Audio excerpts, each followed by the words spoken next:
Hello, everyone. Thank you. Welcome back again to my channel. Welcome back to part 4 of our 5-part series on your ability to be able to now get yourself your first property, being able to purchase your first property as a novice, or even somebody who's looking to be able to get their first mortgage on a home and they are not sure, or they're looking to get the confidence to think like a lender would think, so now they can be able to fund their own deal. So again, this is part 4, and in this part we're going to look at 2 different sections, and I want to give you guys 5 things or 5 mistakes to avoid. So whenever you are looking at a loan to send a loan for a loan review, you know that this is the things that the underwriter is going to look at and potential issues that you might face if you don't have the required information or the required documentation to support the request. So again, let's look at these 5 things. These are things that are typical on every loan file that are considered conditions that you want to be able to satisfy, and the underwriter is going to be able to look at. The lender is going to say, yes, I can approve this loan, and this is the reason why I can do it. So the mistake number 1 is the large deposits not being sourced and documented. Folks, I talked to you guys in the assets section of this video in part 1. We talked about the assets. We talked about large deposits. We talked about being able to source those large deposits, right? Winning money through gamble winnings. Please be able to find a way to be able to source that winning, right? Let it be the winning ticket or something, but just be able to have a way to source any large deposits that you make in your account. Again, these need to be sourced and documented. And if you can't source or document that information, be rest assured you're probably going to not be able to get yourself a mortgage. So again, ensure that you don't put yourself in a position where you can't source the documentation that is requested from you.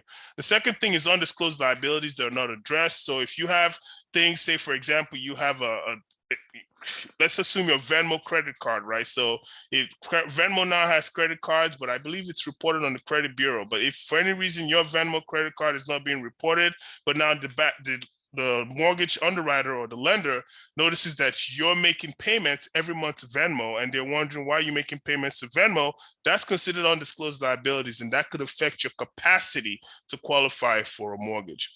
The next thing will be considered expired documentation.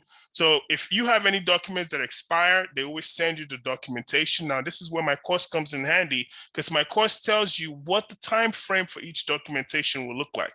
For example, if a credit report is required for you to have 90-day expiration date, so you have 90 days from when your credit is pulled for it to potentially expire. The same thing applies for like your bank statements. I'm not saying that's 90 days. I'm just saying each document that you provide has a certain timeline that document is good till. So you want to know that information, because if you sent your pay stubs in March and you're closing on your house in June and your pay stubs happen to expire and you get to the closing table and you find out that you need to provide a pay stub, that could affect your closing, push your closing date back. And now again, that could cost you money and cost you time. So knowing what the expired document policy looks like is important. And this is where my course helps you gain more insight.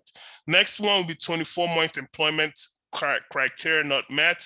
Folks, I go into heavy information, some heavy stuff in this one, because the 24-month employment criteria is so important. It's so detailed that it's actually detailed down to the days. So again, there are certain requirements when it comes to policy that talks about number of or gap in employment. So being able to understand that, and this is where my course can help you understand what those things talk about, what those things help you know. So you have to know, okay, if I've been employed for 19 out of the last 24 months, am I going to have problems? Chances are that you would.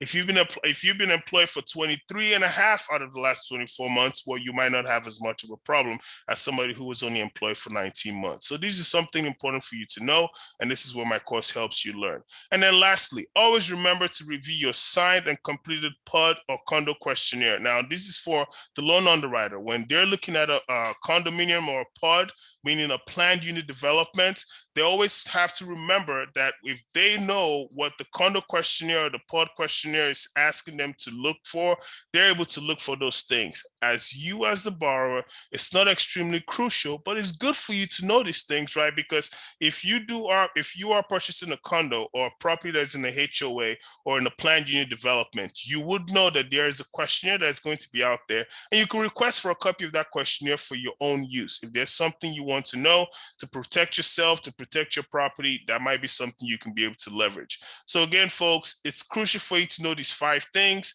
As we get closer to the end of this series, I want to provide you guys this insight and this knowledge to help you guys gain the insight that is required, to help you guys know that it is possible for you to purchase your first home regardless of your age. If I could go back, I would have loved to purchase my first home at 18, because by now I will probably own a lot more than I do. And I'm so glad that I own quite a bit. But what I'm saying is being able to start early is never a bad thing. And how you can start early is by learning the way the lenders think, because when you know the way a lender thinks, now you have the ability to be able to go to the lender and speak in their terms. And when you can speak in their terms, you can control your destiny. So again, folks, leverage that information. The description to the course, the link to the course is in the description below. Again, the link to the course is in the description below. Feel free to click on it. It's available on Udemy. It's had over 2,000 students. There's so many people that love it. It's still the highest rated real estate course on Udemy.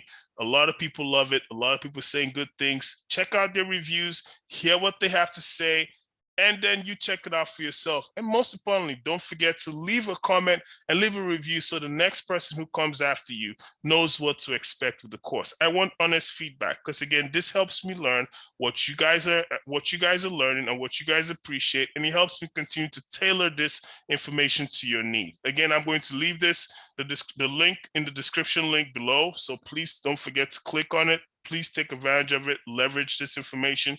And then most importantly, like, share, and comment on my video.